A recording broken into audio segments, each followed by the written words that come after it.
Hey everyone, in this video I'm just going to touch on some thoughts I've had recently. There's been a lot of discussion and conversation over card prices, box prices, a whole lot of things that do raise concern, but maybe that there's reasons why I'm not as concerned. And of course, this title is a play on the Kubrick film from the 60s, but we can kind of dive in right away. I will start with things I think and acknowledge. And, I think speculators and repackers, are definitely contributing to price increases. Those are more buyers in the market. Bubbles are occurring. You saw it with, I think, rookies and FOMO in general, like the Drake May hype, the Shohei Ohtani All Aces card that's going off right now. These things are happening. There's a lot of manipulation, I think, in parts of the market, especially in the TCG side of things. And there's very aggressive marketing and the gamification of the hobby, chasing the big hit. All those things are happening. I'm not disputing that. I'm not saying that's good. I am, though, saying also that I think current prices of many cards, especially those of players that have retired, cards from pre-2020, I don't think those prices are necessarily in bad places, and I think they potentially have room to grow. And I also want to say that this is all just my own observations. This isn't advice on buying any card or anything regarding the hobby. It's just things that I've seen and wanted to put in a video. When you look at, say, the last 12 months of sales, is data from Card Ladder. It's about 4.3 billion on the online marketplaces, which is a lot. And that excludes, Whatnot is not included in that. Local card shows, local card shops, buying retail wax at Target is not in there. But if you just look at the other areas, art sales in 2025, 60 billion. So even if you say, the online is half, card shows, card shops are half, it's like an $8 billion market. I don't know if that's plausible or not. It's many times, many multiples over, 8 times larger, let's say. Netflix's annual revenue in just the US and Canada is $20 billion. DoorDash's annual revenue for the US is 11 billion. And they estimate, 3 million deliveries a day. If you say there's even like $5 a tip on average, that's 5.5 billion in tips paid annually. So I'm just trying to quantify that. I don't really think the card market in terms of annual spend is necessarily in a crazy place, right? It's still relatively small. Now, it doesn't have to grow, right? You could say that the pet rock market in America is pretty small too, I assume, and no one's really saying that's going to grow. But why I think certain card prices could grow, the pop counts and just the supply of the cards is not going to keep pace with demand. You can look at the Kobe Bryant, the PSA 10s, they grew about 6% in a year. The prices, basically card price doubled, essentially. That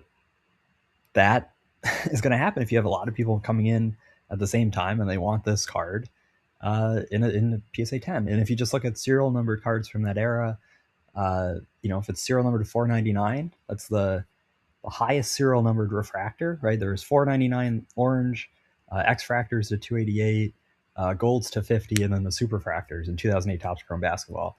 So, yeah, I mean, that card's up 40% in a year. There's no pop growth to this 499. That's just a raw card. There's going to be fluctuations based on, condition and quality and listings. But yeah, and then the only one active that I saw at the time is $180. Buy it now. So you're gonna have to pay more. And if you really want that card, $30 on an incremental basis is not a crazy overpay necessarily, right? You're not really FOMOing in, you're just buying it. That brings me to the next point, which is just, the incremental buyer. This is actually a card I was bidding on. I would not have bid on this card a year ago. It wasn't really something in my scope. I became interested in this card. This is actually the highest sale I think the card had. I was the $302 bid, and I'm going for 307. If I wasn't involved in this auction, it would have been a $265 card. So my participation grew this card's price from 265 to 307, which is about a 15% increase, just from one person entering, right? And maybe the person who won this auction, like 19 feedback, that seems like a newer account. They may have also just gotten into the hobby and they want this card. On the lower pop side, I mean, this is actually a vintage Pokemon card. These kind of things can happen. When you look at, okay, how about other things in the space? for sports cards in particular. Professional team valuations are also at all-time highs. The Warriors, there's $450 million in 2010. That has grown at a 24% annual rate, which is wild for something at that size of a basis. And it's, 8 to 9 billion today. Even the Grizzlies, the lowest value, grown significantly. And a big part of that is the 160% increase in the new media rights package. That's a huge jump. And that's because more eyeballs are on the product. There's more interest, more demand, and that drives marketing spend. Same with the NFL, an 18% jump in team valuations year over year on, billion-dollar assets. There's just a lot of money in sports and the hobby. I'll kind of connect back to just the demographics. I think also make me say this doesn't seem crazy. Millennials are now the largest single generation on a size basis, and if you look at the average homebuyer age, post pandemic, it used to be 32, 33ish, and now it's 40-year-old people are the average age of a first time buyer. I mean, that's that's massive. That's to me why you see it really ticking up after the interest rate hikes in 2022.